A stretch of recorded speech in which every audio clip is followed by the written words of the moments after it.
वन्देकं श्रीगुरुं श्रीयुतपदकमलं श्रीगुरुं वैष्णवांस श्रीरूपं साग्रजातं सकगणरघुनाथान्वितं तं सजीवं साद्वैतं सावधूतं परिजनसहितं कृष्णचैतन्यदेवं श्रीराधाकृष्णपादान् सकगणा ललिता श्रीविशाखान्वितांश्च ये कृष्णकरुणा सिन्धु दीनबन्धो जगत्पते गोपेश गोपिका कान्ता राधा कान्ता नमोऽस्तुते तप्त काञ्चन गौरांगी राधे वृंदावनेश्वरी वृषभानुसुते देवी प्रणमामि हरिप्रिये वाञ्छाकल्पतरूपयस्य कृपा सिन्धु भयेव च पतितानां पावनेभ्यो वैष्णवेभ्यो नमो नमः।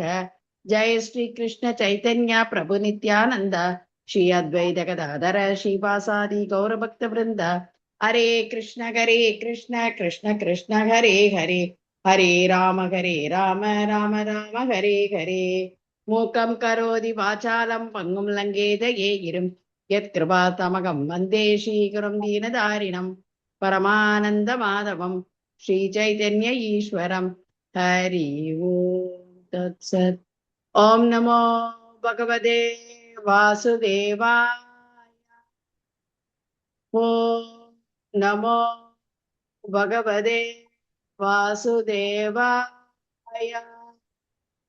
ॐ नमो भगवते वासुदेवाय। नारायणं नमस्कृत्य नरं चैव नरोत्तमं देवीं सरस्वतीं व्यासं ततो जयमुदीरयेत्।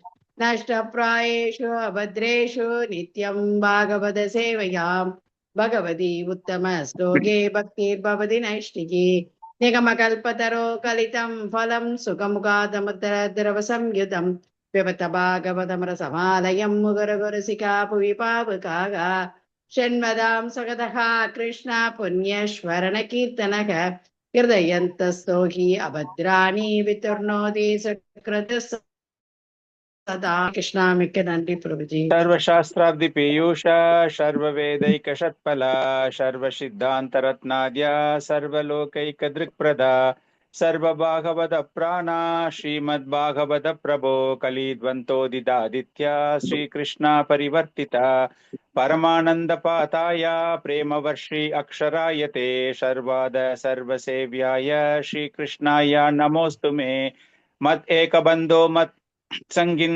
मद्गुरु मन्महादना मन्निष्ठारका मद्भाग्या मत् आनन्ता नमोस्तुते असाधु साधु दायिन् अतीनो चाताकरा हानमुञ्चा कदाचिन्मां प्रेम्ण हृत्कन्तयो स्फुरः हरे कृष्णा कृष्ण कृष्ण हरे हरे हरे राम राम राम हरे हरे ஹரே கிருஷ்ண பக்தர்களே, மீண்டும் உங்கள் அனைவரையும் இந்த சாஸ்திரங்களில் சம்பாஷணைகள் நிகழ்ச்சியில் வரவேற்பதில் மகிழ்ச்சி அடைகிறேன். हरे कृष्णा प्रभु जी, प्रणाम प्रभु जी। ஹரே கிருஷ்ணா, பிரணாம் ஸ்மதஜி. நம்ம இப்போ நைமிசாரண்யத்தில் சாதுக்கள் சௌனக ரிஷி தலைமையில் சூத கோஸ்வாமியிடம் கேள்விகள் கேட்டுக்கொண்டிருக்கிறார்கள் அப்படிங்கிறத பார்த்தோம். பல்வேறு கேள்விகள் அவங்க கேட்கறாங்க அப்படின்னா 6 முக்கியமான பிரதானமான 6 கேள்விகள், அதன் பிறகு உப கேள்விகள் அப்படின்னு ஒரு 4 கேள்விகள் அவங்க கேட்கறாங்க. இதுல இந்த 6 கேள்விகள் என்னென்ன கேள்விகள் அவங்க கேட்டாங்க அப்படின்னா, முதல் கேள்வி மனித சமுதாயத்திற்கு பலன் அளிக்கக்கூடிய வகைகள் எது ரொம்ப பலன் தரக்கூடியது மனித சமுதாயத்திற்கு அப்படிங்கிறது அவர்கள் கேட்ட முதல் கேள்வி. அதற்கு சூத கோஸ்வாமி பதிலளித்தார், அதை நம்ம கேட்டோம். அதுபோல வேதங்கள், அடுத்தது முக்கியமா அவங்க கேட்டது வேதங்கள் எந்த நம்பிக்கை எந்த சாராம்சம், எல்லா வேதங்களும் இருக்கும்போது அதனுடைய மொத்தமான ஒரு சாதாரணம், அதாவது சாராம்சம், அதை புரிந்து கொள்வதன் மூலமாக நாம் என்ன ஒரு பயனை அடைகிறோம் அப்படிங்கிற மாதிரி ஒரு கேள்வி. அதன் பிறகு பகவான் கிருஷ்ணர் எதற்காக தேவகியினுடைய கருவில் தோன்றினார் அப்படிங்கிற ஒரு விஷயம் அவர்கள் கேட்டார்கள், 3வது கேள்வியாக. அதன் பிறகு பகவானை பற்றிய 2 வகையான அவதாரங்கள் அப்படின்னு நம்ம சொல்றோம் இல்லையா, புருஷ அவதாரம், அவதார லீலா புருஷா இல்லையா, அந்த லீலா புருஷ லீலா அவதாரங்களை பற்றியும், அந்த லீலா அவதாரங்கள் அதாவது அதுல ஒன்லி புருஷ அவதாரம் கிரியேஷன், எப்படி இந்த பிரபஞ்சம் சிருஷ்டிக்கப்பட்டது, எப்படி ஷீரோதகஷாயு காரணோதகஷாயு கர்ப்போதகஷாயு விஷ்ணு அவங்கெல்லாம் யாரு, இந்த குணங்களுக்கு அதிபதிகள் யாரு அப்படின்னு அது ஒரு லீலை போல இல்லையா. பகவான் இந்த பிரபஞ்சத்தை சிருஷ்டி செய்வதற்கு ஒரு வகையான லீலைகளை செய்து பல்வேறு மக்களுக்கு, அதாவது பல்வேறு தேவர்களுக்கு அதிகாரத்தை அளித்து இந்த பிரபஞ்சம் என்பது சிருஷ்டி செய்யப்பட்டது. அதன் பிறகு கிருஷ்ணராக தோன்றுகிறார் தேவகியின் கருவில் அப்படிங்கிற விஷயத்தை நம்ம பார்த்தோம். அதுல அவர் செய்த லீலைகள் 22 அவதாரங்களை பத்தி நம்ம தெரிஞ்சுக்கிட்டோம். அந்த 22 அவதாரங்களை பற்றி தெரிந்த பிறகு அதுல தேவகியினுடைய கருவில் குறிப்பாக பிறப்பதற்கு என்ன காரணம் அப்படிங்கிறத பத்தி நம்ம கேட்டோம். இது எல்லாமே 5 பிரதானமான கேள்விகள் அவர்கள் கேட்ட கேள்வி. 6வது கேள்வி, இப்பொழுது அவர்கள் கேட்கக்கூடிய 6வது கேள்வியை பத்தி நம்ம இன்னைக்கு பார்க்க போறோம். இந்த 6வது கேள்வி என்ன ஒரு ஸ்லோகம், இது முதல் ஸ்கந்தம் முதல் அத்தியாயம் 23வது ஸ்லோகத்தில் கேட்கப்படுகிறது. நம்ம அப்பயே பார்த்தோம், எல்லா கேள்விகளுமே முதல் ஸ்கந்தத்தில் முதல் அத்தியாயத்தில் அமைந்து விடுகின்றன. அதன் பிறகு அவர் தரக்கூடிய கேள்விகள் எல்லாமே ஃபர்ஸ்ட் கேண்டோல 19 சாப்டர் வரைக்கும் அது பாட்டுக்கு போய்கிட்டே இருக்கும். அப்புறம் தொடர்ந்தும் அது அப்படியே போயிட்டே இருக்கும். அது எப்படி அது பார்க்கப்படுகிறது என்றால், சுகதேவ கோஸ்வாமி அவர்கள், மைத்ரேய முனி அவர்கள், அவங்களுடைய சம்பாஷணை எல்லாமே இடையில சேரப்படுகிறது. ஸோ இது எல்லாமே அங்கங்க நடக்கிறத எல்லாமே தொகுத்து வழங்கும் போது இந்த கேள்விகளுக்கான பதில்கள் உடனே கொடுக்கப்படுவது கிடையாது. அது தொடர்ந்து அப்படியே போய்கொண்டே இருக்கிறது. இப்ப இன்னைக்கு ஒரு கேள்வி நம்ம பார்க்க போறோம். இது என்ன கேள்வி என்றால், பகவான் தன்னுடைய லீலைகளை முடித்து கொண்டு கிருஷ்ண அவதாரம், அந்த லீலா அவதாரத்தை பத்தி கேட்டாங்க இல்லையா இதுக்கு முன்னாடி கேள்வியில, அதுல கடைசியாக நம்ம பார்த்தது கல்கி அவதாரம். பகவான் கிருஷ்ணர், அதன் பிறகு புத்தர், அதன் பிறகு கல்கி அவதாரம், அந்த வரிசையில் எல்லாமே பார்த்த பிறகு அவர்கள் கேட்ட கேள்வி, பகவான் இந்த அவதாரத்தை முடித்து கொண்டு தன்னுடைய லீலைகளை முடித்து கொண்டு அவர் தன்னுடைய நித்திய தாமத்துக்கு திரும்புகையில் தர்மம் எங்கு சென்று தஞ்சம் அடைந்தது இல்லையா? தர்மம் இத்தனை நாளா யாருகிட்ட இருந்துட்டு இருக்கு? தர்மம் பகவான் கிருஷ்ணர் இருக்காரு, அவர்கிட்ட அந்த தர்மம் நிலைநிறுத்தப்பட்டிருக்கிறது அப்படிங்கிறத புரிந்து கொண்ட அவர்கள் இப்ப பகவான் லீலை எல்லாமே முடிச்சுட்டாரு. முடிக்கும் போது அந்த தர்மம் எங்கு சென்று தஞ்சம் அடைகிறது அப்படிங்கிற ஒரு அர்த்தத்துல அவங்க கேள்வி கேட்க போறாங்க. அது என்ன, அதை எப்படி புரிந்து கொள்வது, அதன் பிறகு அந்த தர்மம் எங்கு சென்று தஞ்சம் அடைந்தது அப்படிங்கிறத இன்னைக்கு நம்ம தெரிஞ்சுக்க ட்ரை பண்ணலாம். ஸோ இந்த ஸ்லோகம் அனுப்பியிருக்கேன் உங்களுக்கு. முதல் அத்தியாயம் முதல் ஸ்கந்தம் முதல் அத்தியாயம் 23வது ஸ்லோகம். ப்ரூஹி யோகேஸ்வர கிருஷ்ணே பிரம்மண்யே தர்மவர்மணி ஸ்வாம் காஷ்டாம் அதுனோபதே தர்மக்கம் சரணம் கதஹ. ப்ரூஹி யோகேஸ்வர கிருஷ்ணே பிராமண்யே தர்மவர்மணி ஸ்வாம் கஷ்டம் அதுனோபதே தர்மகம் சரணம் கதஹ. யாராவது படிக்க விரும்புனீங்கன்னா படிக்கலாம்.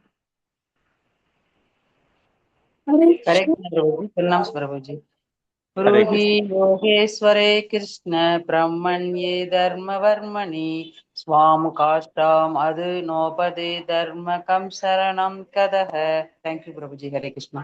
हरे कृष्णा. ब्रूहि योगेश्वर कृष्णे ब्रह्मण्ये धर्मवर्मिणि स्वां कष्टामदुनोपेते धर्मकर्म शरणं गतः. हरे कृष्णा. हरे कृष्णा प्रभु. योगेश्वरे कृष्णे ब्रह्मण्ये धर्मवर्मणि स्वां काष्टाम् अदुनोपेदे धर्मकं शरणं गतः. हरे कृष्णा. ब्रूहि योगेश्वरे कृष्णे ब्रह्मण्ये धर्मवर्मणि स्वां काष्टाम् अदुनोपेते धर्मः कं शरणं कदः. हरे कृष्णा. ब्रूहि योगेश्वरे कृष्णे ब्रह्मण्ये धर्मवर्मणि स्वां काष्टाम् अदुनोपेते धर्मकं शरणं कदः. ब्रूहि योगेश्वरे कृष्णे ब्रह्मण्ये धर्मवर्मणि स्वां काष्टाम् अदुनोपेते धर्मकं शरणं गतः. ब्रूहि योगेश्वरे कृष्णे ब्रह्मण्ये धर्मवर्मणि स्वां काष्टाम् अदुनोपेते धर्मकं शरणं गतः. थैंक यू प्रभुजी. हरे कृष्ण. हरे कृष्ण. வேற யாராவது படிக்கிறீங்களா? ஸோ ரொம்ப அற்புதமான ஒரு ஸ்லோகம். இதுல என்ன கேட்குறாங்க அப்படின்னா, படிக்கிறீங்களா? ஓகே. தர்மக கம் சரணம் கதக. தர்மம் சரணம் சரணம் என்றால் என்ன? சரணாகதி இல்லையா? பரம்பொருள் எல்லா யோக பயிற்சிகளுக்கும் அதிபதியாக இருக்கக்கூடியவர் தன்னுடைய நித்திய தாமத்தில் இருந்து அவர் வெளியேறிய போது இந்த சமய கோட்பாடுகள், இந்த சமய தர்மங்கள் யாரிடம் சென்று தஞ்சம் அடைந்தன? அதுதான் கேள்வி. ப்ரூஹி யோகேஸ்வர கிருஷ்ணா, யோகேஸ்வரா எல்லா யோகங்களுக்கும் அதிபதியாக இருப்பவர். காரணம் என்ன அப்படின்னா, நம்ம என்ன ஒரு பயிற்சி செய்வதாக இருந்தாலும் சரி, அந்த யோக பயிற்சிகளுக்கு அதிபதியான பகவான் கிருஷ்ணரை பிராமண்யனா இந்த இடத்துல என்னன்னா, பிராமணர்களுக்கெல்லாம் அதிபதியாக இருப்பவர்கள் யாரு? அந்த பகவான் கிருஷ்ணர். சோ அவர் வெளியேறிய பிறகு தர்மம், அவரால் நிலைநிறுத்தப்பட்ட தர்மம் எங்கு சென்று அடைக்கலம் புகுந்தன? காரணம் என்ன அப்படின்னா, தர்மம் என்றாலே தட் ரைட்டியஸ் பாத் அப்படி போல. ரைட்டியஸ் பாத் என்றால் அந்த வேதங்களில் கூறப்பட்டுள்ளபடி நாம் செய்ய வேண்டிய கடமைகள் எல்லாமே. அது யார் என்றால், அதை தொகுத்தவர் சொல்ல முடியாது, அதை நமக்கு கொடுத்த பகவான். சோ பாதுகாவலர், ப்ரொடெக்டர் ஆஃப் தர்மா. அந்த பாதுகாவலர், அந்த தர்மத்தை கொடுத்த பாதுகாவலர் தன்னுடைய தாமத்திற்கு திரும்புகிறார், மீண்டும் திரும்புகிறார். இப்ப இங்க லீலை செய்வதற்காக இங்க வந்திருக்கார் அவர். தர்மவர்த்மனி அப்படின்னா காப்பாளர், தர்மத்தை காப்பவர். எப்படின்னா, ஒரு கவச்சம் நம்ம போட்டிருக்கோம் வச்சுக்கோங்களேன், புல்லட் ப்ரூஃப்னு சொல்லுவாங்க இல்லையா? அந்த புல்லட் ப்ரூஃப் நீங்க ட்ரெஸ் போட்டுக்கிட்டீங்கன்னா உங்க மேல எந்த துப்பாக்கியும் படாது அப்படின்னு நம்ம சொல்றோம்ல. அந்த மாதிரி அந்த புல்லட் ப்ரூஃப் போட்டுட்டு உயிரை காப்பது போல அந்த தர்மம் அப்படிங்கிற ஒரு கவச்சத்தை இந்த சமுதாயத்திற்கு கொடுக்கக்கூடிய பகவான். அவரை எதற்காக யோகேஸ்வரர் அப்படின்னு இந்த இடத்துல கூறப்பட்டிருக்கிறது என்றால், அனைத்து விதமான யோகங்களுக்கும் அதிபதியாக இருப்பவர். அப்படின்னா இது பகவான் கிருஷ்ணருடைய ஒரு அதிகாரம். அவர் தான் he is having the supreme power. எல்லா ஆற்றலும் இந்த இடத்துல பவர் அப்படின்னா அதிகாரம். அவருடைய சக்தி கிடையாது, அவருடைய அதிகாரம் எல்லா விஷயங்களில் மீதும் இருக்கின்றன. சோ பிராமண்யே அப்படின்னாலே, ஒரு பிராமன் அப்படின்னு சொன்னாலே தர்மத்திற்கு துணை போபவர்கள். தர்மத்துக்கு எதிராக அவர்கள் எந்த செயலிலும் ஈடுபட மாட்டார்கள். அப்படின்னா அவர்கள் ரொம்ப கருணை வாய்ந்தவர்கள் இல்லையா? எல்லா உயிர்கள் மீதும் கருணையை காட்டக்கூடியவர்கள். அந்த தர்மத்தை அவர்கள் பரிபாலனம் செய்கிறார்கள் என்றால் ஸ்வாம் கஷ்டம் பிராமண்யே ஸ்வாம் கஷ்டம் அப்படின்னா அவருடைய இயல்பாகவே by nature is so merciful. அவ்வளவு கருணை மிகுந்தவர். அவர் செய்யறது எல்லாமே தர்மம் தான். அதுல நீங்க ஒரு துளி அளவு கூட தவறு நீங்க கண்டுபிடிக்கவே முடியவே முடியாது. நம்ம எல்லாம் ஒரு பௌதிக கண்ணோட்டத்தோட இருக்கிறதால நிறைய பேர் நிறைய தவறுகள் கண்டுபிடிக்கிற மாதிரி பேசுவாங்க. குறிப்பாக அந்த மகாபாரதத்துல எல்லாம் நம்ம பகவான் செய்யக்கூடிய பல்வேறு செயல்களை பார்த்துட்டு எல்லாருமே என்ன சொல்லுவாங்கன்னா, ஓ இது தப்பு, இது அப்படி பண்ணிருக்க கூடாது, அப்படி பண்ணிருக்க கூடாது அப்படின்னு. அதை புரிந்து கொள்ளக்கூடிய அந்த ஆற்றல் நமக்கு இல்லாததினால் பகவான் செய்வது ஒரு குறை இருப்பது போல தோன்றுகிறது. ஆனால் அந்த பகவான் அப்படிங்கிறது கஷ்டா அப்படின்னா இஸ் தி சுப்ரீம் எக்ஸலண்ட் அப்படின்னு நம்ம சொல்றோம்ல. அந்த எக்ஸலண்ட் அப்படின்னா அதை விட மிக சிறந்த ஒண்ணுமே கிடையாது. அவர் செல்லக்கூடிய பாதை எல்லாமே மரியாதை வழியில், மரியாதா புருஷான்னு சொல்றோம்ல, மரியாதா புருஷா, லீலா அவதார புருஷா, லீலா புருஷா, மரியாதா புருஷா, ராமச்சந்திர பகவான் சொல்ற மாதிரி அந்த தர்மத்திற்கு ஒரு உருவம் அப்படின்னு நம்ம கொடுக்கணும் அப்படின்னா அது பகவான் கிருஷ்ணர் தான். அவர் செய்யற செயல்கள், அவருடைய ஒவ்வொரு விதமான விஷயங்கள் எல்லாமே அது அந்த பகவானைத்தான் குறிக்கிறது. இது 125 வருடங்கள் பொறுத்து அந்த லீலையை முடித்து கொண்டு அவர் திரும்புகிறார். அப்படின்னா பௌதீக உலகில் இருப்பவர்களால் இதை புரிந்து கொள்ள முடியாது, இதை காண முடியாது. இந்த ஸ்லோகம் யாருக்கு? இந்த கேள்வி கேட்டது யாரு? நைமிஷாரண்யத்தில் உள்ள சாதுக்கள். அந்த சாதுக்கள் மிக உயர்ந்த நிலையில் உள்ள பிராமணர்கள். அவங்க கேட்கிறாங்க. இது ஒரு பௌதீகத்துல ரொம்ப இன்பமாக இருக்கிறவங்களுக்கு இதை பத்தி ஒண்ணுமே தெரியாது. காரணம் என்ன அப்படின்னா, அவங்களுக்கு தர்மம் என்றால் என்னவென்றே தெரியாது.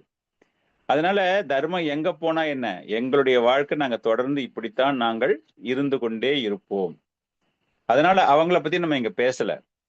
பக்தர்களாக இருப்பவர்கள், பகவான் கிருஷ்ணர் அங்க இருக்காரு, 125 வருடங்கள் இருந்தாரு, பாண்டவர்களோட இருந்தாரு, பல்வேறு விஷயங்களை அவர் புரிந்தார், தர்மத்தை நிலைநாட்டினார் அப்படின்னு படிக்கும்போது நம்ம எல்லாமே அந்த பகவானை பற்றி தெரிந்து கொள்கிறோம். சோ அந்த தர்மம் தூ சாக்ஷாத் பகவத் பிரணிதம். அந்த பகவான் சொல்லக்கூடியதுதான் தர்மம், வேற எதுவுமே தர்மம் கிடையாது. அவர் ஒண்ணு சொல்லிட்டாருன்னா அதுதான் தர்மம். அதே பாத்தீங்கன்னா வேத பிரணித தர்மகா, வேத பிரணித தர்மகா அப்படின்னா வேதங்களில் கூறப்பட்டுள்ளது தர்மம். ஓகே, வேதங்கள்ல கூறப்பட்டிருக்கிறது, அது பகவான் தான் கொடுத்திருக்கிறார். ஆனால் அந்த வேதங்களில் அது எதற்காக கொடுக்கப்படுகிறது அப்படின்னா மிக குறைந்த அறிவு உள்ள மக்களை பகவானிடம் கவர்ந்து இழுப்பதற்காக அவங்களுக்கு ஒரு கன்செஷன் கொடுக்குறாங்க. குழந்தைங்களுக்கு சாக்லேட் சாப்பிடக்கூடாது அப்படின்னா பிடிக்காது, பல் கெட்டு போயிடும். இருந்தாலும் அந்த சாக்லேட் அவங்களுக்கு நம்ம சாப்பிட்றதுக்கு கொடுக்குறோம். எதுக்கு கொடுக்குறோம் அப்படின்னா கொஞ்சம் கொஞ்சமா தான் பண்ண முடியும், மாற்ற முடியும் இல்லையா? அந்த குழந்தைங்கள உடனே அதுங்க கிட்ட மாற்ற முடியாது. அது போல அந்த தர்மம் து சாக்ஷாத் பகவத் பிரணித்தம் அப்படின்னா அந்த பகவான் தான் தர்மத்திற்கு அதிபதி, அப்படிப்பட்ட பகவான். சோ இங்க எதை கூறுகிறார்கள் என்றால் அந்த தர்மம் ஈக்குவலன் டு லார்ட் கிருஷ்ணா. ஒரு உருவகம் நீங்க கொடுத்திருக்கீங்க இல்லையா? அப்படி பார்க்கும்போது அந்த தர்மம், அதாவது இதை இன்னும் கொஞ்சம் புரிந்து கொள்ள வேண்டும் என்றால் இந்த பகவானுடைய தர்மம் என்றால் நிஷ்ட்ரை குண்ய, திரை குண்ய, முக்குணங்களுக்கு அப்பாற்பட்டவர், நிர்குணவாதி நம்ம சொல்றோம் இல்லையா? அந்த 3 விஷயங்களுக்கு அப்பாற்பட்ட நிலை அப்படின்னாலே அது வந்து ஆன்மீகம். So they are talking about அந்த தர்மத்தை. அந்த தர்மம் எங்கு சென்று அடைக்கலம் அடைந்தது? ரொம்ப கிளீனா நம்ம புரிஞ்சுக்கணும். இந்த இடத்துல அவங்க கேட்ட கேள்வி என்னன்னா, இந்த மாதிரி ஒரு தர்மம் மிக உயர்ந்த நிலையில் 3 குணங்களையும் கடந்து செல்லக்கூடிய அளவில் அந்த தர்மத்தை அவர்கள் கடைபிடிப்பவர்கள். இந்த தர்மம் எங்கு சென்று அடைக்கலம் அடைகின்றன அப்படின்னு. காரணம் என்ன அப்படின்னா, எப்பொழுதெல்லாம் தர்மம் சீர்குலைகிறதோ இல்லையா, அதனுடைய தரம் குறைகிறதோ அப்பொழுது பகவான் ஒரு அவதாரமாக வெளிப்படுகிறார் அப்படிங்கிறத நம்ம படிச்சிருக்கோம். யதா யதாகி தர்மஸ்ய கிளானிர் பவதி பாரதா அப்படி நம்ம படிக்கிறோம் இல்லையா? அப்பனா அந்த ஆத்மா அப்படிங்கும்போது அந்த உடலில் உள்ள அந்த உயிர் காற்று, அந்த ஆத்மா புனிதமாக இருக்க வேண்டும், தூய்மையாக இருக்க வேண்டும், ஒருவனுடைய பார்வை திவ்யமாக இருக்க வேண்டும், ஆன்மீகமாக இருக்க வேண்டும் என்றால் அந்த யோக பயிற்சியின் மூலமாக, அந்த யோக பயிற்சினா என்னது? அந்த தர்மம், அது பகவானால் கொடுக்கப்பட்ட அந்த தர்மம். அந்த தர்மத்தை வழிநடத்தி எவன் ஒருவன் செல்கிறானோ, யோகா, பக்தி யோகா, ஃபார் தட் மேட்டர் அஷ்டாங்க யோகா, ஞான யோகா, கர்ம yoga, what ever you call that, அது எல்லாமே எதற்காக என்றால் அந்த தர்மத்தை பாதுகாப்பதற்காக. நீங்க அந்த தர்ம பாதையில் செல்ல வேண்டும் ஆசைப்பட்டு கொண்டு நம்ம இந்த மாதிரி ஒரு யோக பயிற்சியில் நாம் சென்று கொண்டிருக்கிறோம். இதுல எது சிறந்த யோகம் அப்படிங்கிறத பத்தி நம்ம இங்க பேச வரல. அது போல நாம் பல்வேறு வகையான யோகங்களில் நம்மை நாம் ஈடுபடுத்திக் கொள்ளும் பொழுது, ஒரு கர்ம காண்டி கூட பாத்தீங்க அப்படின்னா அந்த வேதங்களில் கொடுக்கப்பட்டுள்ள விஷயங்கள், வேத பிரணிதோ தர்மகா. யமதூதர்கள் சொல்றாங்க, இந்த பதத்தை தான் சொல்கிறார்கள் யமராஜரிடம்.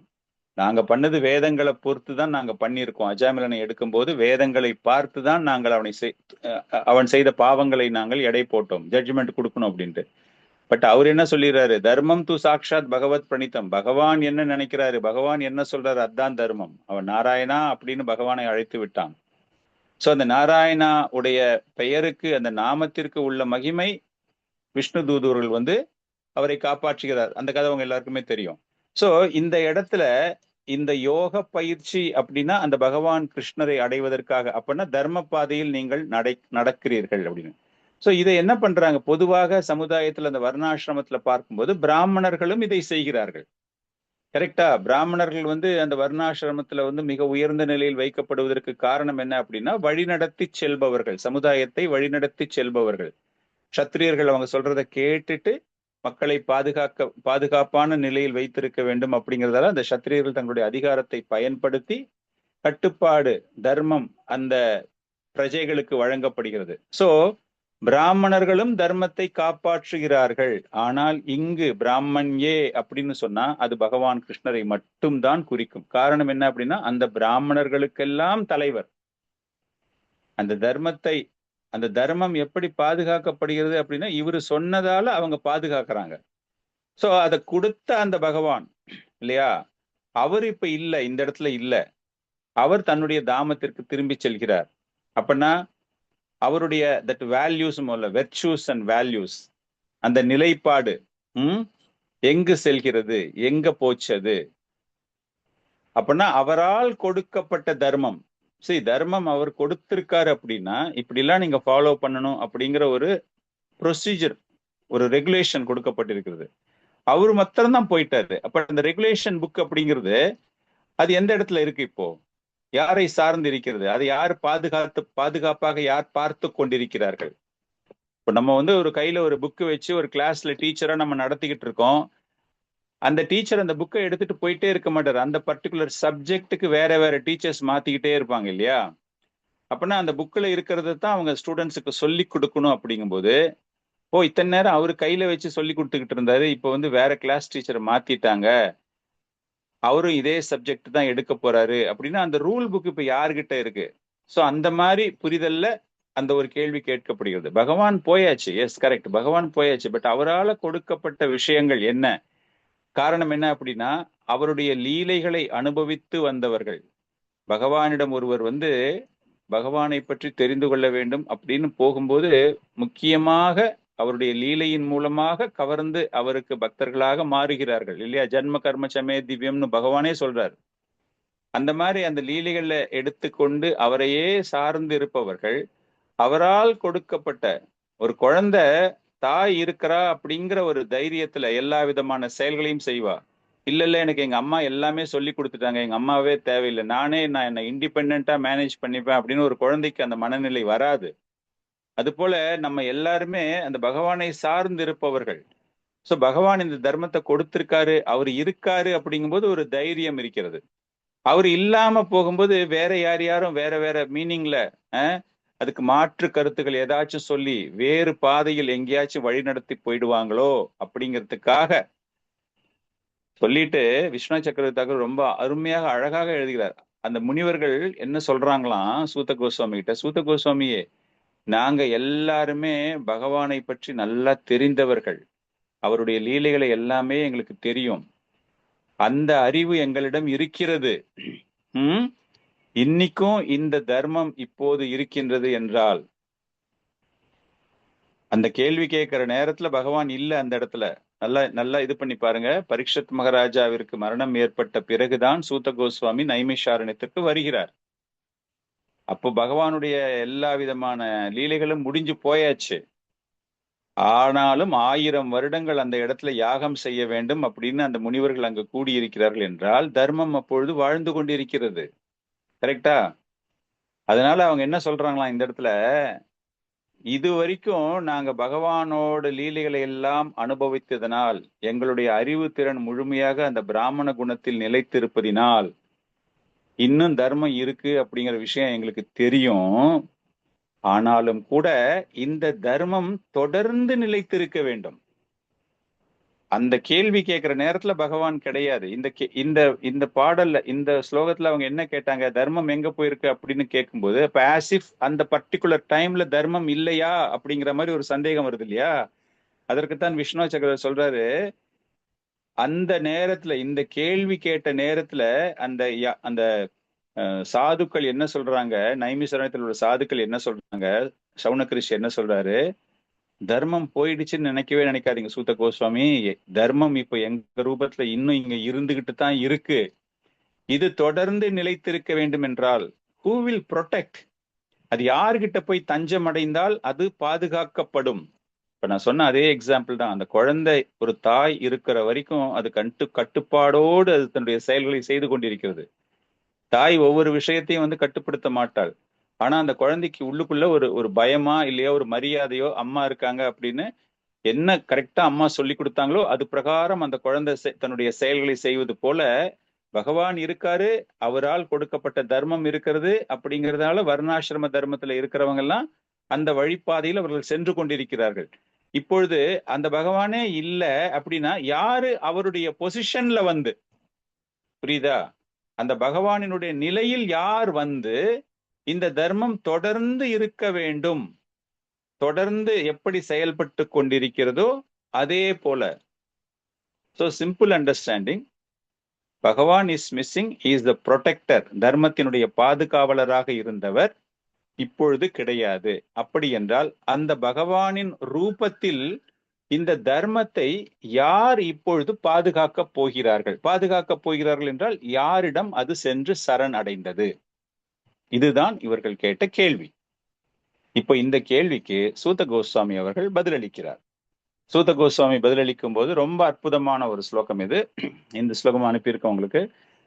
கிருஷ்ணேஸ்வதாம உபஹதே தர்ம ஞானாதிபி சஹா கலௌ நஷ்டௌ திருஷம் ஏ புராணார்கோ அதனோதிதஹ. கிருஷ்ணேஸ்வதாம உபஹதே தர்ம ஞானாதிபி சஹா கலௌ நஷ்டௌ திருஷம் ஏஷா புராணார்கோ அதனோதிதஹ. அதாவது படிக்கிறதா படிக்கலாம். कृष्णे स्वदामो भगते धर्मज्ञानादिभिः सह कलौ नष्टदृशामेष पुराणार्गोऽधुनोदितः. हरे कृष्ण. कृष्णे स्वधाम उपगते धर्म ज्ञानातिभिः सह कलौ नष्टदृशाम् एष पुराणार्को धुनोतितः. हरे कृष्णे कृष्ण। स्वदामो भगते धर्मज्ञानादिभिः सह कलौ नष्टतृषां येष प्राणार्घो तुनोति ततः तुनोति सः। कृष्णे सर्वतामोपभगते धर्मज्ञानादिभिः सह कलौ नष्ट त्रिसाम् एष पुराणार्को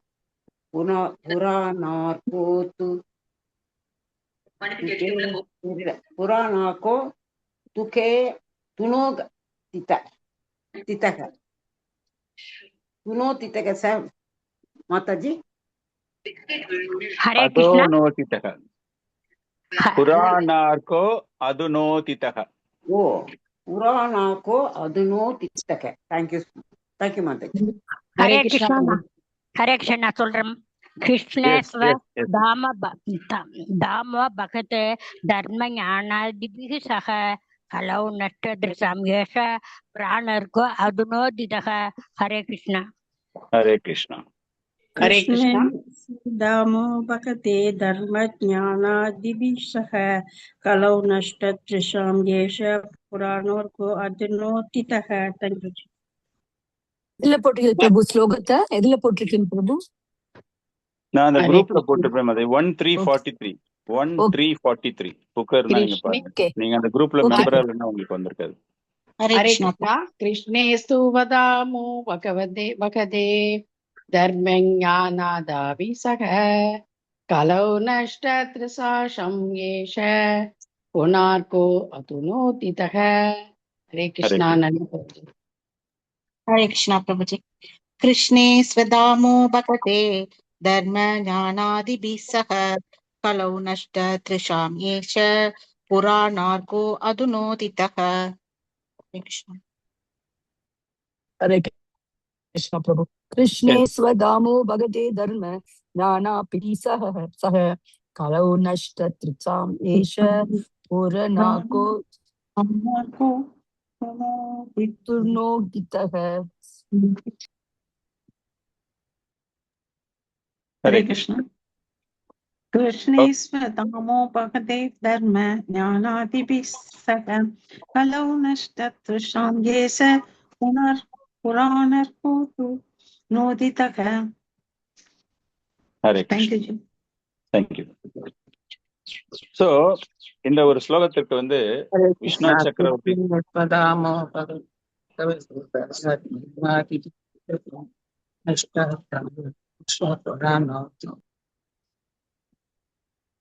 ஓகே படிச்சாச்சா எல்லாரும்?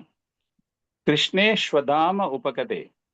பகவான் கிருஷ்ணர் தன்னுடைய துவாரகை, இப்ப நம்ம வந்து ஒரு பௌதீக கண்ணோட்டத்தோட நம்ம இதை எடுத்துக்கலாம். துவாரகையில அவர் இருந்திருக்காரு இல்லையா? குருக்ஷேத்திர யுத்தம் முடிந்த பிறகு துவாரகையில அவர் வாழ்ந்து கொண்டிருந்தார் அப்படின்னு சொல்றோம் இல்லையா? அந்த துவாரகை நம்மளுடைய கண்ணோட்டத்துல பார்க்கும்போது அது குஜராத்ல இருக்கு அப்படின்னு ஒரு பௌதீகமாக நம்ம எடுக்கிறோம். ஆனால் சக்கரவர்த்தி தாக்கூர் எப்படி பார்க்கிறாரு அப்படின்னா, அவருடைய ஸ்வதாமம், கிருஷ்ணேஸ்வதாமம், அந்த துவாரகை என்பது அவருடைய ஸ்வதாமம். அதுல இருந்து அவர் எங்க வர்றாருன்னா உபகதை. உபகதை அப்படிங்கும்போது பிரபாஷேத்ரா. பிரபாஷேத்ரா எங்க இருக்கு? இன்னைக்கு அந்த குஜராத்ல சோமநாத் ஆலயம் அப்படின்னு சொல்றோம் இல்லையா? அந்த சோமநாத் ஆலயம் பக்கத்துல பிரபாஷேத்திரத்துல அந்த இடத்துக்கு அவர் வரார். அப்படி வரும்பொழுது அவரோடு சேர்ந்து 6 குணங்கள், அந்த 6 குணங்கள்ல முக்கியமான குணங்கள் 2 என்ன அப்படின்னா தர்மமும் ஞானமும்.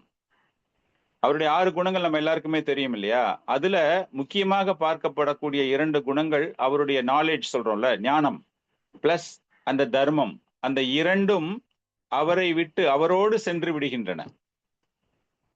தர்ம ஞானாதிபி சகாக்கள், அவருடைய ஃப்ரெண்ட்ஸ். சகாக்கள்னா என்னது? இணைந்து செல்பவர்கள். சோ அந்த ரெண்டும் அங்க போயாச்சு. அப்படிங்கும்போது அவர் சூரியனுக்கு இணையாக வர்ணிக்கப்படுகிறார். பிரபுபாதர் எழுதும்போது இந்த பாகவத புராணம் என்பது ஒரு சூரியனுக்கு இணையாக பார்க்கப்படுகிறது. அவர் தன்னுடைய தாமத்திலிருந்து மறைந்த பிறகு இந்த சூரியன் பாகவத ரூபத்தில் உதயம் எடுக்கின்றன. காரணம் என்ன அப்படின்னா, தர்மமும் ஞானமும் அவரோடு சென்று விட்டதால் அறியாமை என்னும் இருளில் இருப்பவர்களுக்கு, குருடர்கள் போல காட்சி அளிக்க முடியாமல் இருப்பவர்களுக்கு சூரிய வெளிச்சம் போல இந்த பாகவதம். காரணம் என்ன அப்படின்னா, இந்த அறியாமை அப்படிங்கிறது கலி. பகவான் போறதுக்கு முன்னாடியே கலி வந்தாச்சு உள்ளுக்குள்ள இல்லையா? பகவான் போயாச்சு. கலியும் அதனுடைய ஆதிக்கம் அதிகம் எடுக்க துவங்கி விட்டன. அதனால அந்த அறியாமை, கலி அப்படின்னு கொஞ்சம் ஈஸியா புரிஞ்சுக்கிறது அப்படின்னா அறியாமை.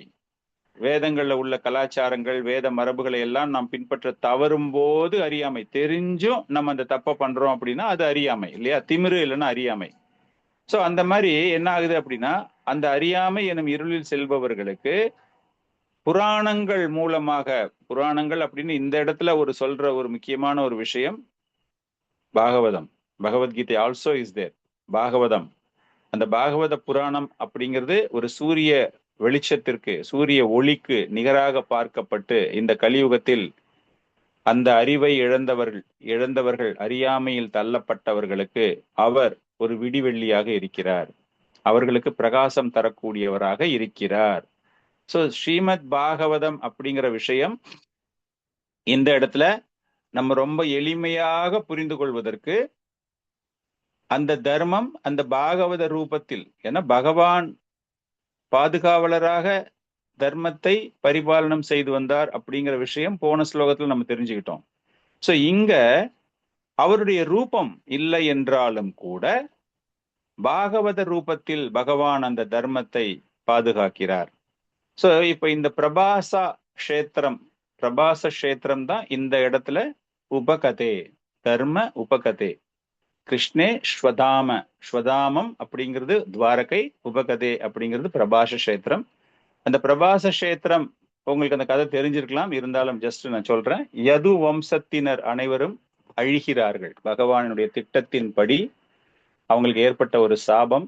நம்ம அந்த கதைக்குள்ளெல்லாம் நிறைய போகல, டீட்டெயில்டா போகல. அந்த சாபத்துல யதுக்கள் ஒருவரோடு ஒருவர் அவர்களே மோதிக்கொண்டு அவங்களே ஒருத்தருக்குள்ள சண்டை போட்டு அந்த குலமே அழிகிறது. அப்படி இருக்கும்போது பகவான் ரொம்ப மனசோர்வு அடைந்து, இது எல்லாமே பௌதீக லீலைகள் தான். பகவான் எப்பொழுதுமே ஆன்மீகமானவர். அதனால தயவு செஞ்சு பகவானுடைய இந்த செயல்களை எல்லாம் பௌதீக கண்ணோட்டத்தோடு பக்தர்களான நாம் பார்க்க கூடாது. இது எல்லாமே அவர் ஒரு லீலைகள் செய்கிறார். அவர் ஒரு பெரிய பாடத்தை பொதுமக்கள் அனைவருக்கும் தர வேண்டும், மனித சமுதாயத்திற்கு தர வேண்டும் அப்படிங்கிறதுக்காக அவர் செய்த ஒரு லீலை இது. சோ அந்த பிரபாச கஷேத்திரத்தில் அமர்ந்து கொண்டு தியானத்தில் மூழ்கி இருக்கும் போது அவரை ஜரா அப்படிங்கிற ஒரு வேடுவன், மானினுடைய வாய் போல தெரிகிறது பகவான் அங்கு அமர்ந்து கொண்டிருப்பது அப்படின்னு நினைச்சு அவருடைய காலில் அந்த அம்பு பாய்கிறது. உடனே எல்லாரும் கேட்கலாம், ஒரு அம்பு காலில் பட்டா ஒருத்தருக்கு மரணம் ஏற்படுமா பிரபு அப்படின்னு. அதுக்குதான் நான் ஆரம்பத்திலேயே சொன்னேன், பௌதீக கண்ணோட்டத்தோடு தயவு செஞ்சு எதையுமே பார்க்காதீங்க. இங்க பகவான் செய்யறது எல்லாமே லீலைகள். அவர் இந்த லீலையை முடித்து கொள்ள வேண்டும். அவருடைய நித்தியமான தாமத்திற்கு, வைகுந்த லோகத்திற்கு அவர் செல்ல வேண்டும். அதனால பார்ப்பதற்கு ஒரு மானினுடைய வாய் போல அந்த ஜரா அப்படிங்கிற வேடவனுக்கு தெரிந்ததினால் பகவானினுடைய தாமரை பாதங்களில் அம்பு எய்தி இந்த லீலையை முடிப்பதற்கு உதவுகிறான். அவன் பகவானை கொன்னுட்டான், அவன் அம்பு அடிச்சுதான் பகவான் செத்து போயிட்டாரு அப்படின்லாம் பேசுவாங்க ஒரு சில பேர்லாம். அதெல்லாம் இந்த அறியாமையில் இருப்பவர்கள் பேசுவது. லீலையை முடிப்பதற்கு அவன் ஒரு துணையாக இருந்திருக்கின்றான். அது எல்லாமே பகவானினுடைய ஏற்பாடு. ஜரா ரொம்ப கிட்ட வந்து பார்க்கும்போது, ஆகா நம்ம எவ்வளவு பெரிய அபராதம் விளைவித்து விட்டோம், நம்ம இங்க யார் அமர்ந்து கொண்டிருக்கிறார் அப்படின்னு சொல்லிட்டு பகவானுடைய காலில் விழுந்து மன்னிப்பு கேட்கிறான். பகவான் அவனை தேற்றுகிறார். இதெல்லாம் என்னுடைய நாடகம்பா, என்னுடைய திவ்யமான இந்த சூழலை அனைவருக்கும் வெளிப்படுத்துவதற்காக அப்படின்னு பகவான் அவரை பத்தின விஷயங்கள் எல்லாமே அந்த ஜராவிற்கு தெரியப்படுத்த, இதை ஆச்சாரியர்கள் எழுதும்போது இதில் ஒரு உயர்ந்த தத்துவத்தையும் அவர்கள் எழுதுகிறார்கள். இந்த ஜரா அப்படிங்கிறவன் யாரு அப்படின்னா, ராமாயணத்துல வாலியை மரத்தின் மறைந்திருந்து ராமச்சந்திர பகவான் தாக்குகிறார் அப்படிங்கிறது ராமாயணத்துல ஒரு கதை.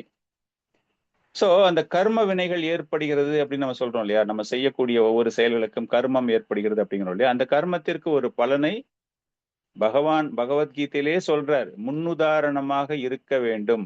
எவ்வளவு பெரிய ஒரு சத்திரியனாக இருந்தாலும் வர்ணாசிரமத்தில் கொடுக்கப்பட்டுள்ள எல்லா விதமான விதிக்கப்பட்ட கடமைகளை செய்து காட்டுவதன் மூலமாக முன்னுதாரணமாக மக்களுக்கு இருக்க வேண்டும் அப்படிங்கிறார் பகவான். அதை இங்கு அவர் நிரூபித்து காண்பிக்கிறார். பகவத்கீதையிலே அர்ஜுனன்கிட்ட பேசும்போது பகவான் கிருஷ்ணர் ஜனக மகாராஜாவையும் கிருஷ்ணனையும் பிரபுபாதர் இந்த இடத்துல ஒரு ரெஃபரன்ஸா கொடுப்பாரு. இவங்க எல்லாமே அவங்களுடைய காரியங்களை எல்லாருக்கும் முன்னுதாரணமாக 16,000 கணவனாக துவாரகையில் இருக்கும்போது ஒவ்வொரு கணவரும் ஒவ்வொரு விதமான செயல்களில் ஈடுபட்டு எப்படி ஒரு கணவன் ஒரு தகப்பன் அப்படிங்கிற ஒரு ஸ்தானத்தில் இருந்து கொண்டு என்னென்ன செயல்களை எல்லாம் செய்ய வேண்டும் அப்படிங்கிறதுக்கு பகவான் அந்த லீலையில் அவர் நிரூபித்தார். அது போல இந்த இடத்துல அந்த கர்ம வினை அது எப்படி நிவர்த்தி செய்யப்படுகிறது, அந்த கர்மத்தை அனுபவிக்க வேண்டும், எப்படிப்பட்டவர்களாக இருந்தாலும் அந்த கர்மத்தை அனுபவிக்க வேண்டும் அப்படிங்கிற ஒரு சின்ன லீலை இந்த இடத்துல அந்த ஜரா மூலமாக செய்யப்படுகிறது.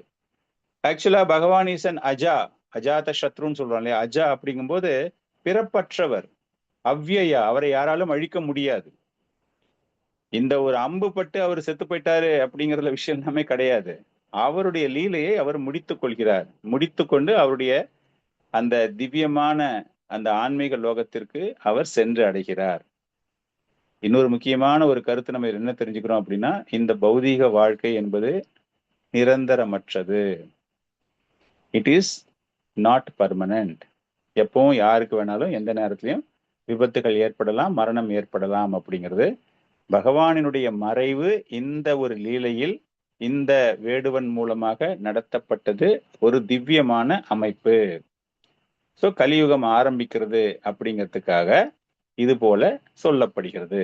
சோ அப்படிப்பட்ட தர்மம் அந்த பகவான் இருக்காரு அப்படிங்கும்போது அந்த தர்மம் எங்கு சென்று மறைகிறது?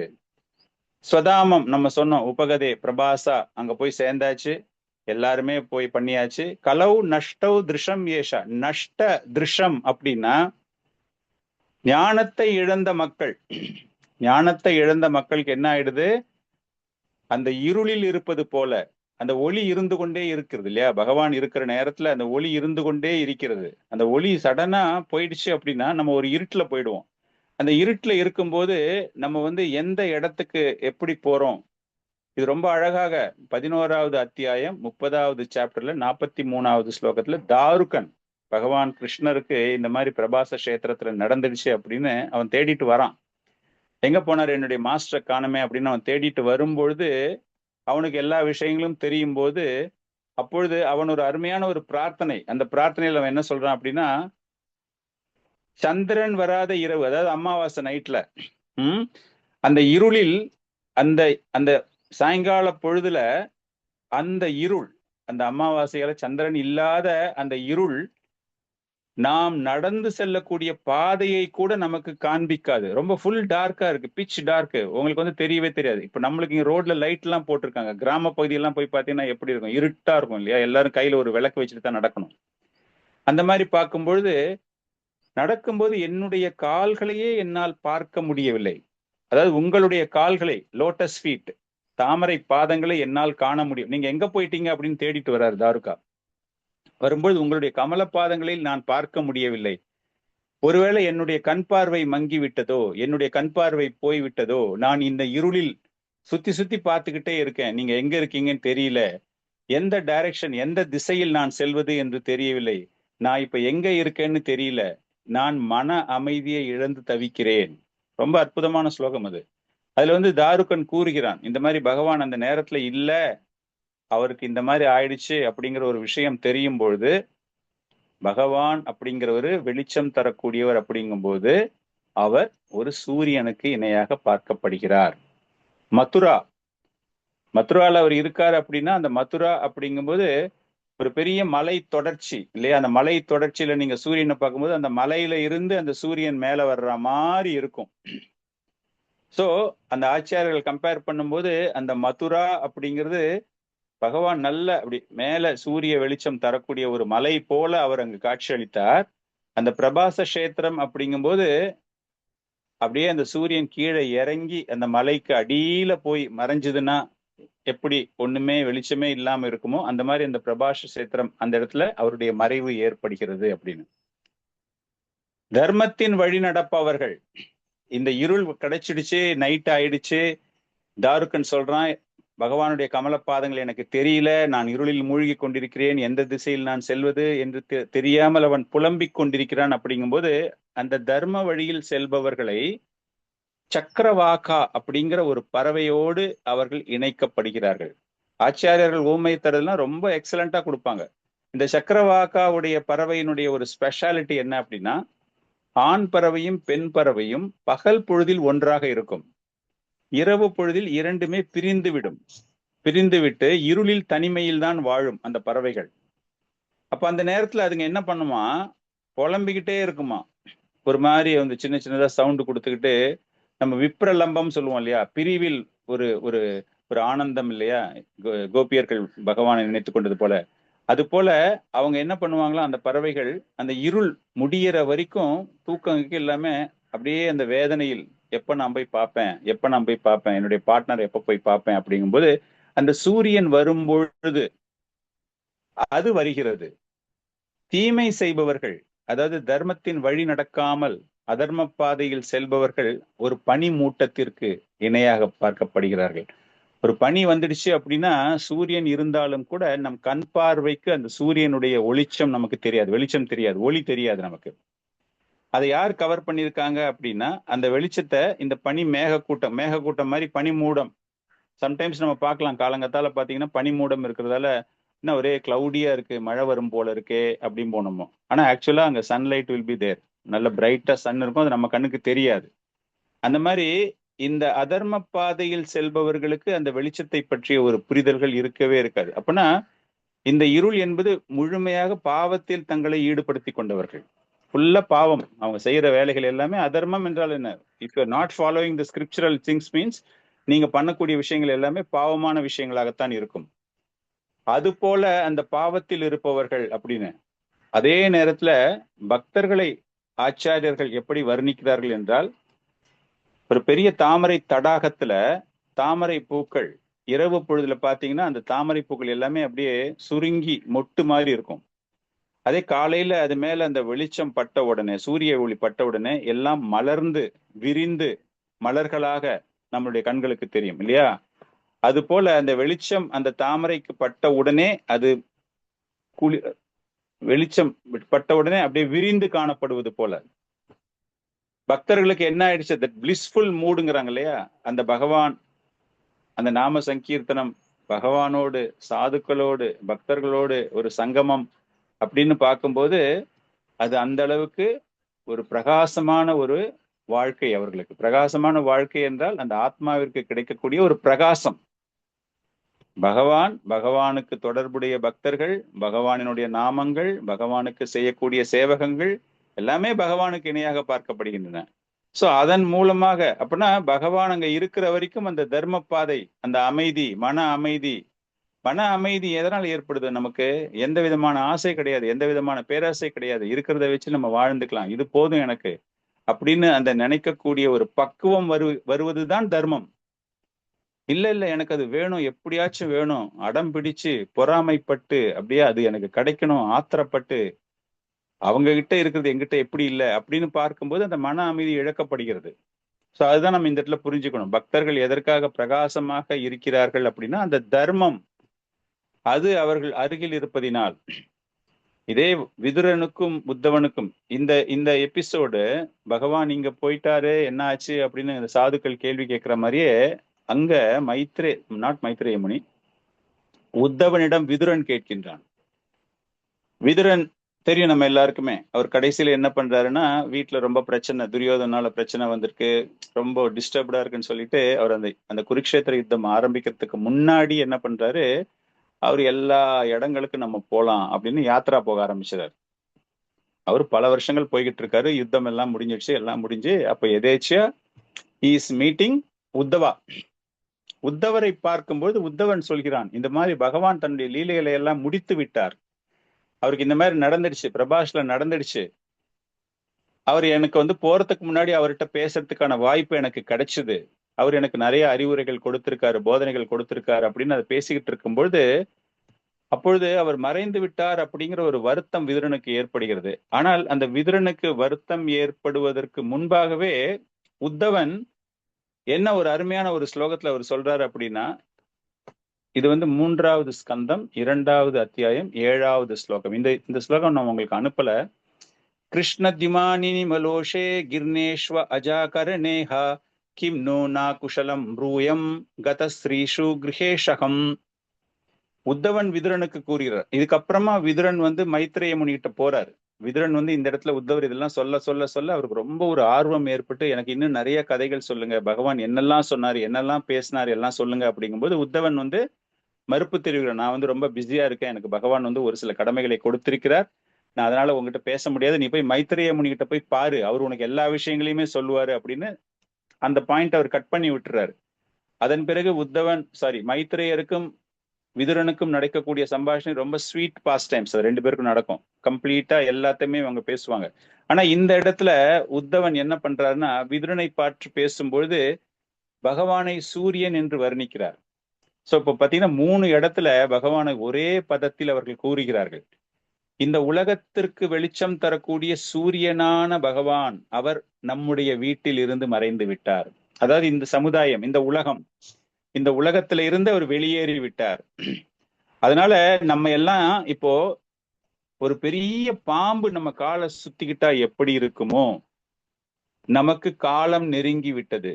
அவர் இந்த இடத்துல காலத்தை பத்தி பேசுறாரு. பாம்பு நம்மை சுற்றி கொண்டு விட்டது அப்படின்னா நீங்கள் ஆபத்தில் இருக்கிறீர்கள், மரணம் உங்களை நெருங்கி கொண்டிருக்கிறது. காலம் என்றால் இந்த இடத்துல மரணம். அந்த காலம் நம்மை நெருங்கி கொண்டிருக்கிறது.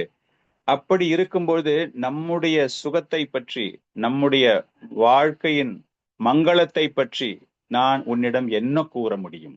சூரியனே இல்ல, வீடு இருண்டு விட்டது, நம்ம கால்களை காலம் என்கிற பாம்பு சுற்றி கொள்ள துவங்கி விட்டது, நம்முடைய நேரம் நெருங்கி விட்டது. அப்படி இருக்கும்போது என்ன சுகத்தை நான் உங்ககிட்ட பேச முடியும்? அவர் அப்ப அந்த இடத்துல ரொம்ப வருத்தமாக இருக்கிறார். அந்த வருத்தத்தை சொல்லும்போது விதுரரையும் அவர் சேர்த்துக் கொள்கிறார். விதுரா பிளஸ் உலகம், சமுதாயத்தில் இருக்கிற எல்லாருமே, நீயே நானு, இது எல்லாமே யாருக்காக அவர் சொல்றார் என்றால் தர்ம பாதையில் செல்பவர்களுக்கு மட்டும்தான். இந்த இடத்துல பகவானை ஒரு சூரியனுக்கு இணையாக இங்கு உத்தவனும் பகவான் மறைந்த ஒரு விஷயத்தை பார்க்கும்போது இருள் நிறைந்து விட்டது, பகவான் இல்லை அப்படிங்கிறதால இருள் நிறைந்து விட்டது. இருள் நிறைந்து விடுகிறால் தர்மம் அந்த இடத்துல இல்ல. சோ அந்த கேள்வி கேட்கிற சாதுக்கள் எதனால கேட்கிறாங்க அப்படிங்கிற விஷயம் உங்களுக்கு எல்லாமே புரிய ஆரம்பிக்கும். எதற்காக அது தர்மம் என்று பார்க்கப்படுகிறது? கிருஷ்ணா சக்கரவர்த்தி தாக்கூர் இந்த ஒரு பதத்துக்கு எழுதும்போது விதுரனுக்கு அந்த அளவுக்கு ஒரு சோகம் ஏற்பட்டிருக்கிறது. காரணம் என்ன அப்படின்னா, யது வம்சமே அழிந்து விட்டது. ஒரு குடும்பமாக இருந்த குருவம்சம் எல்லாமே ஒரு குடும்பமாக இருந்தது எல்லாமே அழிக்கப்பட்டிருக்கிறது. விதுரனுடைய சோகமும் உத்தவனுக்கு நன்றாக தெரிகிறது. அதனால எல்லாருமே இந்த இருளில் மூழ்கி விட்டார்கள். விதுரனாக இருந்தாலும் சரி, உத்தவனாக இருந்தாலும் சரி, யாராக இருந்தாலும் சரி, யாராலும் சந்தோஷமாக இருக்க முடியாது. அப்படிப்பட்டவர்கள் அந்த கருணை மிகுந்த பகவான் மறைந்த பிறகு அவரை ஒரு சூரியனுக்கு இணையாக பார்ப்பது என்பது ரொம்பவும் சாலச் சிறந்தது. பகவானை ஒரு சூரியனுக்காக நம்ம ஏற்கும் பொழுது, காரணம் நம்ம எல்லாருக்குமே தெரிஞ்ச விஷயங்கள் தான். சூரியன் மறையும் பொழுது இருள் சூழ்கிறது, ஆட்டோமேட்டிக்கா இருள் நம்மை சூழ்கிறது. இது அறியாமை, குருடனாக இருப்பவர்கள், குருடன் என்றால் கண்ணு போனவன் கிடையாது, பக்தி அப்படிங்கிற பாதையில இல்லாதவர்களுக்கு இந்த இருள் அப்படின்னா அவங்களுக்கு அதை பத்தி தெரியவே தெரியாது. காரணம் என்ன அப்படின்னா, அவங்களுக்கு சூரியனை பத்தியே தெரியாது. சூரியனை பற்றியே தெரியாதவர்களுக்கு இருளை பற்றி எப்படி தெரியும்? ஒரு கம்ப்ளீட்டா ஒரு குருடன், பிறப்பிலிருந்தே குருடனாக இருக்கிறான் என்றால் அவனால் வெளிச்சத்தை காணவே முடியாது. வெளிச்சம் எப்படி இருக்குன்னு கேட்டா அவனுக்கு சொல்ல கூட தெரியாது. அது போல பக்தி அப்படிங்கிற பாதையில யாரெல்லாம் இல்லையோ அவர்களுக்கு பகவான் கிருஷ்ணர் இருந்தாலும் ஒண்ணுதான், இல்லை என்றாலும் ஒண்ணுதான். அப்படியே பகவான் கிருஷ்ணர் இருந்தாரு அப்படின்னா கூட அவரை ஒரு மாயாவியாகத்தான் பார்த்தார்களே தவிர, எல்லா விஷயங்களும் தெரிந்த ஒரு மனிதன், ரொம்ப சாமர்த்தியமான ஒரு மனிதன் அப்படிங்கிற மாதிரி தான் துரியோதனன் நினைச்சான் இல்லையா. ஓ, இஸ் அ மேஜிஷியன், இவன் வந்து எவ்வளவு ரொம்ப ரொம்ப ஆச்சரியமான செயல்களில் எல்லாம் ஈடுபட்டு கொண்டிருக்கிறான் அப்படிங்கிற மாதிரி தான் நினைச்சானே தவிர, இவர்தான் பரம்பொருள், இவர்தான் பரம புருஷர் அப்படிங்கிற ஒரு எண்ணமே அவன் மனதில் தோன்றவில்லை. அதனால இந்த சூரியன் அப்படிங்கிறது யாருக்கு பொருந்துகிறது என்றால், தர்மத்தை வழிநடத்தக்கூடிய பக்தர்களுக்குத்தான் இது மிகவும் முக்கியமாக இருக்கிறது. சாதுக்கள், கேட்ட சாதுக்கள் எல்லாருமே யாரு என்றால் மிகச்சிறந்த பிராமணர்கள்.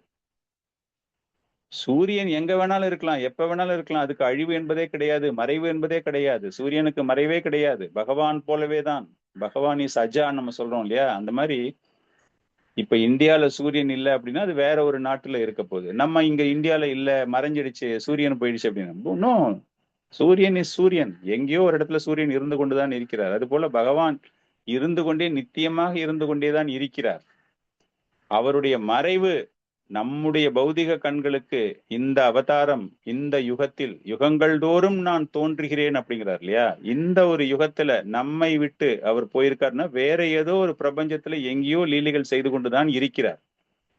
அதனால இந்த கலியுகம், பகவான் மறைந்த இந்த கலியுகம், அவதாரத்தை நிறுத்திய இந்த அவதார முடிவுக்கு வந்த இந்த கலியுகம் ஒரு இருள் சூழ்ந்த, அப்படியே ஃபுல் ஆஃப் டார்க்னஸ், எல்லாருடைய கண்களும் மறைக்கப்பட்ட நிலையில் இருக்கக்கூடிய அந்த நிலையில் இருக்கின்றது. சோ இந்த நிலையில் அதே வெளிச்சம் தர வேண்டும் என்பதற்காக ஸ்ரீமத் பாகவத உருவில் பகவான் இங்கு தோன்றி இருக்கிறார். அப்படின்னா உங்களுக்கு அந்த வெளிச்சம் தொடர்ந்து கொண்டு இருக்கிறது. இது யாருக்கு தொடர்ந்து கொண்டிருக்கிறது? அந்த தர்மத்தை புரிந்து வாழ்ந்து கொண்டு இருப்பவர்களுக்குத்தான் இந்த பாகவதமும் பகவானும் ஒண்ணு. என்னுடைய கண்ணு குருடாகவில்லை, நான் அந்த வெளிச்சத்தை, தர்மத்தை உணர்ந்து கொண்டுதான் இருக்கிறேன் அப்படிங்கிற ஒரு விஷயம். சோ இந்த கலியுகத்திற்கு வெளிச்சம் தரக்கூடிய ஒரு விஷயம் என்னவென்றால் அது ஸ்ரீமத் பாகவதம். இந்த பாகவதம் அப்படிங்கிறது நிரந்தரமான ஒரு வேதம், நிரந்தரமான, it is a scripture, permanent. எப்பொழுதுமே அது வந்து அந்த பிரகாசம் தரக்கூடிய ஒரு புராணம் இல்லையா. அந்த பாகவதத்தில் இருக்கக்கூடிய பல்வேறு விஷயங்களை நாம் தெரியும் பொழுது அந்த அறியாமை அப்படிங்கிற அந்த கலியுக இருளானது நிச்சயமாக விலகும். காரணம் என்ன அப்படின்னா, நித்தியமான ஞானத்தை ஒருவன் பெற துவங்குகிறான். பாகவதம் படிக்க ஆரம்பிச்சிட்டாங்க அப்படின்னா நித்தியமான ஞானத்தை ஒருவன் படிக்க, அனுபவிக்க துவங்குகிறான். அப்படின்னா அந்த தர்மம் பாகவத உருவில் அது சென்று தஞ்சம் அடைந்திருக்கிறது. இதுதான் ஆக்சுவலா அவர் சொல்ல வந்த ஆன்சர். பாகவத ரூபத்துக்கு பகவான் அங்க இருக்கார். Is a literary incarnation. Literary incarnation அப்படின்னா என்னது? வேத உருவில் உள்ள பகவான். பகவானை நீங்க வந்து 2 கை 2 கால் இருக்கிற மாதிரி பார்த்த நமக்கு அவரே தான் பாகவத்துல இருக்கார். இதுதான் சுகதேவ கோஸ்வாமி சொல்லும் பொழுது சப்சிக்வெண்டா அவர் பேசுறாரு. இந்த கேள்வி முடிச்ச உடனே அதுக்கு அடுத்த ஸ்லோகத்துல அவர் சொல்றாரு, நான் ரொம்ப ரொம்ப பாக்கியசாலி. சுகதேவ கோஸ்வாமி பரீட்சத் மகாராஜாவிற்கு இந்த பாகவதத்தை பற்றி பேசும்போது, என்னுடைய அதிர்ஷ்டம் அந்த நேரத்தில் நானும் அங்கு இருந்தேன். அதை நான் மிகவும் துல்லியமாக, கவனமாக, கவன சிதறல் இல்லாமல் நான் கேட்க முடிந்தது. அவருடைய கருணையினால் நான் இந்த பாகவதத்தை புரிந்து கொண்டேன். சுகதேவ கோஸ்வாமி அவ்வளவு ஆற்றல் மிகுந்தவர்.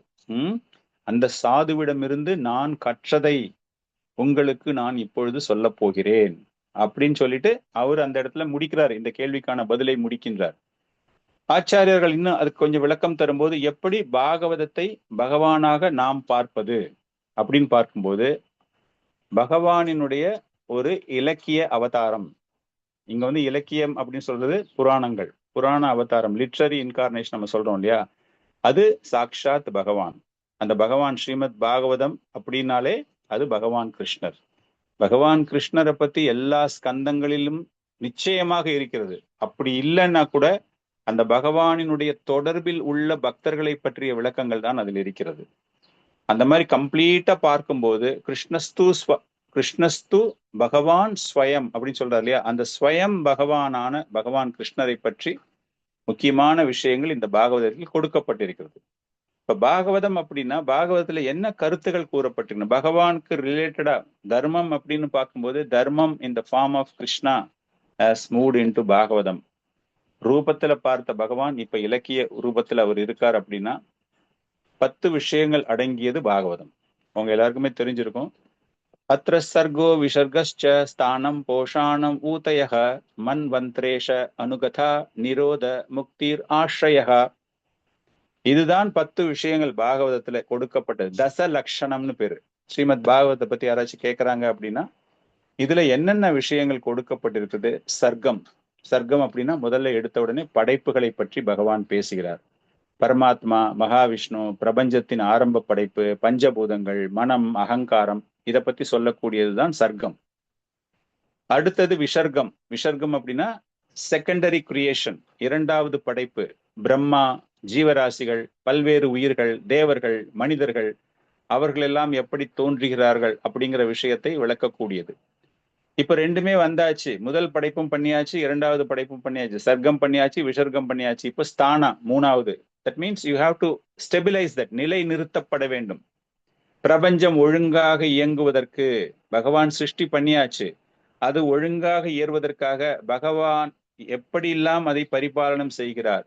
எம்பவர்டு இன்கார்னேஷன்ஸ் நம்ம படிக்கிறோம் இல்லையா? சத்யாவேஷ அவதார், அதிகாரம் அளிக்கப்பட்ட அவதாரங்கள். அந்த மாதிரிலாம் வந்து இந்த இரண்டையும், சர்க்கத்தையும் விசர்க்கத்தையும் எப்படி நிலையாக நடத்தி கொண்டு செல்கிறார் அப்படிங்கிறத விளக்கக்கூடியது அந்த பகுதி. போஷணம். போஷணம் மீன்ஸ் ப்ரொடெக்ஷன், பாதுகாப்பு.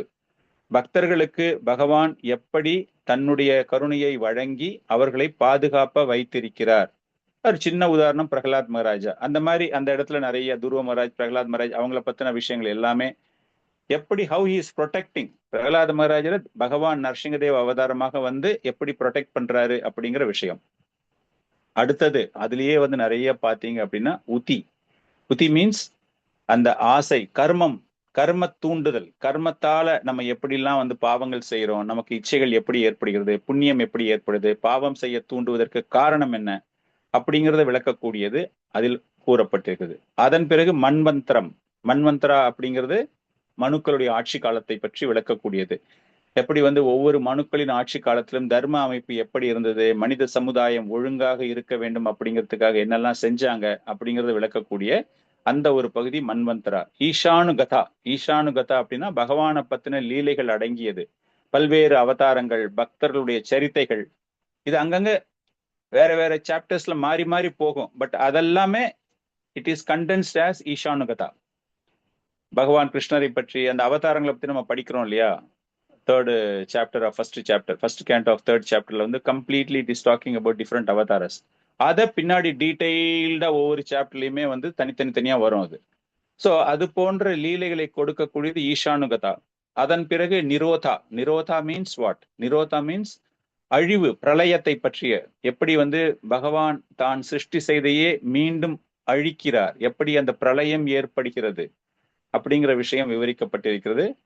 9வதாக முக்தி. பௌதீக வாழ்க்கையிலிருந்து ஒரு ஜீவன் தன்னுடைய பிறப்பிலிருந்து எப்படி சுழன்று வருகிறான், எப்படி பரமாத்மாவை அடைகிறான், எப்படி நித்திய லோகத்துக்கு திரும்புகிறான் அப்படிங்கிற விஷயம் விளக்கப்பட்டிருக்கிறது. 10வதாக ஆශ්‍රயம். ஆශ්‍රயம் மீன்ஸ் முழுமையாக அவரிடம் அடைக்கலம் புகுவது, அவரிடம் சரணாகதி அடைவது. ரொம்ப ரொம்ப முக்கியமான, எல்லாத்துக்குமே ஆதாரமாக இருப்பது யார் என்றால் பகவான் கிருஷ்ணர்.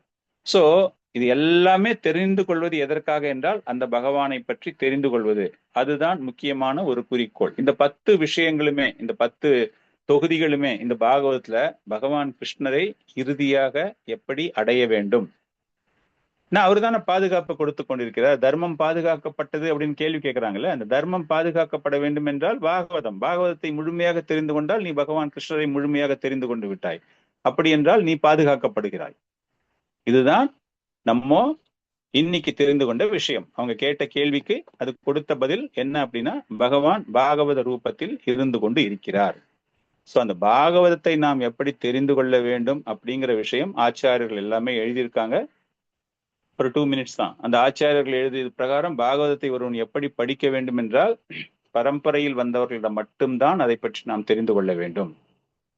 ஒரு பண நோக்கத்திற்காக, வருவாய்க்காக சப்தாகம், நிறைய சப்தாகம் நடக்கும் இந்த ஊருங்கள்ல எல்லாம். பாத்தீங்கன்னா நிறைய காசு கொடுத்து ஜனங்க போய் சேர்ந்து அப்படியே ஜம்முன்னு கூல் ட்ரிங்க்ஸ் அது இதுன்னு சாப்பிட்டுக்கிட்டு ஏதோ ஒரு சினிமா தியேட்டர்ல போய் சினிமா பாக்குற மாதிரி அந்த சப்தாகத்துக்கு போவாங்க எல்லாருமே. அது எல்லாமே என்ன அப்படின்னா, பணம் கொடுத்து அந்த பேச்சாளரை ரொம்ப சுவையாக பேசக்கூடிய திறன் படைத்த தத்துவம் என்ன ஒண்ணுமே தெரியாது அவங்களுக்குலாம்.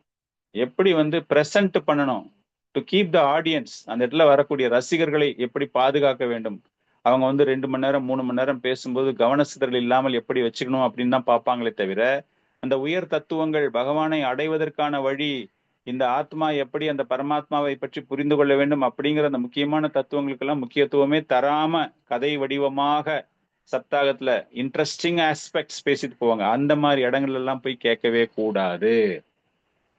காம வாழ்க்கைக்கு முக்கியத்துவம் தரக்கூடிய மனிதர்களின் வாயிலிருந்து வரக்கூடிய பாகவதத்தை கேட்கக்கூடாது. எனக்கு இன்பம் அனுபவிக்க வேண்டும், எனக்கு வந்து பொருளாதாரம் பெருக வேண்டும், நான் வந்து என்னுடைய பௌதீக வாழ்க்கையில் முன்னேற வேண்டும் அப்படின்னு யாரெல்லாம் ஆசைப்பட்டுக்கிட்டு பாகவதம் கிளாஸ் எல்லாம் எடுக்கிறாங்களோ அந்த கிளாஸ் எல்லாம் கேட்டீங்கன்னா உங்களுக்கு பகவான் கிருஷ்ணரை புரிந்து கொள்ள முடியாது, தர்மத்தை உங்களால் கடைபிடிக்க முடியாது, பகவான் உங்களை காப்பாற்ற மாட்டார். அந்த தர்மம், அதாவது நீங்கள் அவருடைய அடைக்கலத்தில் உங்களால் நுழைய முடியாது.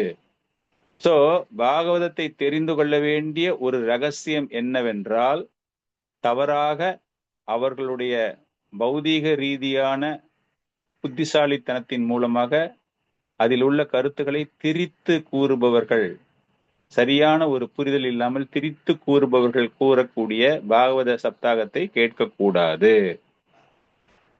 அதனாலதான் சொல்றாரு, சூத கோஸ்வாமி போன்ற போனஃபைடு அங்கீகரிக்கப்பட்ட அந்த சங்கிலி தொடர்பில் சுகதேவ கோஸ்வாமி கிட்ட இருந்து கேட்கிறாரு, வியாசதேவர்கிட்ட இருந்து சுகதேவ கோஸ்வாமி கேட்டிருக்காரு, நாரதமுனி கிட்ட இருந்து சுகதேவ கோஸ்வாமி கேட்டிருக்காரு, வியாசதேவர் கேட்டிருக்காரு, பிரம்மதேவனிடமிருந்து நாரதர் கேட்டிருக்கார், பகவானிடமிருந்து பிரம்மதேவன் கேட்டிருக்கிறார். அப்படின்னு பார்க்கும்போது அந்த பரம்பரை செயின் அப்படியே வந்துகிட்டே இருக்கு. சோ இந்த சூத கோஸ்வாமி சௌனக ரிஷி, சோ இந்த பரம்பரை போல் நாம் கேட்பது போல அங்கீகரிக்கப்பட்ட பரம்பரையில் உள்ள சீடர்கள், அவர்கள் வாயிலாகத்தான் நாம் பாகவதத்தை கேட்க வேண்டும். பாகவதத்தை உண்மையாவே ஒருத்தர் கேட்க ஆசைப்படுறாங்க அப்படின்னா இந்த மாதிரி அந்த சங்கிலி தொடர்பு, அங்கீகரிக்கப்பட்ட பரம்பரை, அதுல இருந்து பேசக்கூடியவர்கள் பேசுவதை கேட்பதன் மூலமாகத்தான் நமக்கு வந்து அந்த தர்மம் அப்படிங்கிறதுக்கான ஒரு விளக்கம் இல்லையா. அந்த தர்மம் நம்மை வந்து பாதுகாக்கப்பட வேண்டும் அப்படின்னா இந்த இடத்துல வந்து தர்மம் நம்மளை பாதுகாக்கின்றது என்றால் பாகவத ரூபத்தில் பகவான் நம்மை காப்பாற்றுகிறார். நம்ம எல்லாம் தர்மம் இல்லாம இருக்கோம். இப்போ தர்மம் என்றால் என்னன்னு தெரியாத நிலையில் இருக்கும். நமக்கு ஒரு பாதுகாப்பு தேவைப்படுகிறது. சோ அந்த பாதுகாப்பு நமக்கு தேவைப்பட வேண்டும் என்றால் தர்மத்தை நாம் தெரிந்து கொள்ள வேண்டும். அந்த தர்மத்தை எப்படி தெரிந்து கொள்வது? பாகவத ரூபத்தில் இப்பொழுது பகவான் இருக்கிறார், அதன் மூலமாக நாம் தெரிந்து கொள்ள வேண்டும். அதை தெரிந்து கொள்வதற்கு நாம் யாரை அணுக வேண்டும் அப்படிங்கிற விஷயம்தான் இங்கு கூறப்பட்டிருக்கிறது. சோ இதோட இன்னைக்கு செஷன் முடியுது. இந்த மாதிரி அவங்க கேட்டுக்கிட்டே இருக்கிற கேள்விகளை வச்சுட்டு இந்த சம்பாஷணையில இவ்வளவு விளக்கங்கள் கொடுத்த பிறகு அந்த சௌனக ரிஷிக்கும் அந்த சாதுக்களுக்கும் இன்னும் ஆர்வம் அதிகமரித்து அவங்க அடுத்த கேள்வியை கேட்க போறாங்க. இந்த பாகவதம் எப்பொழுது, எங்கே, ஏன் தொகுக்கப்பட்டது? இது வந்து உபகேள்வி. முதல்ல கேட்ட 6 பிரதானமான கேள்விகள் முடிஞ்சு போயாச்சு. இதுக்கப்புறமா 4 கேள்விகள், இந்த பாகவதத்தின் தொடர்பாகவே அவர்கள் 4 கேள்விகளை கேட்கிறார்கள். அதுல அடுத்த வாரம் நம்ம பார்க்க போறது என்ன அப்படின்னா, இந்த பாகவதம் எதற்காக, ஏன், எப்போது, யாரால் தொகுக்கப்பட்டது அப்படிங்கிற ஒரு கேள்வி அவங்க கேட்க போறாங்க. அதை பத்தி நம்ம நெக்ஸ்ட் கிளாஸ்ல தெரிஞ்சுக்கலாம். ஹரே கிருஷ்ணா. இன்னைக்கு கிளாஸ் இவ்வளவுதான். ஏதாச்சும் உங்களுக்கு சந்தேகங்கள் இருந்தது, ஏதாச்சும் பாயிண்ட் நீங்க ஆட் பண்ணலாம்.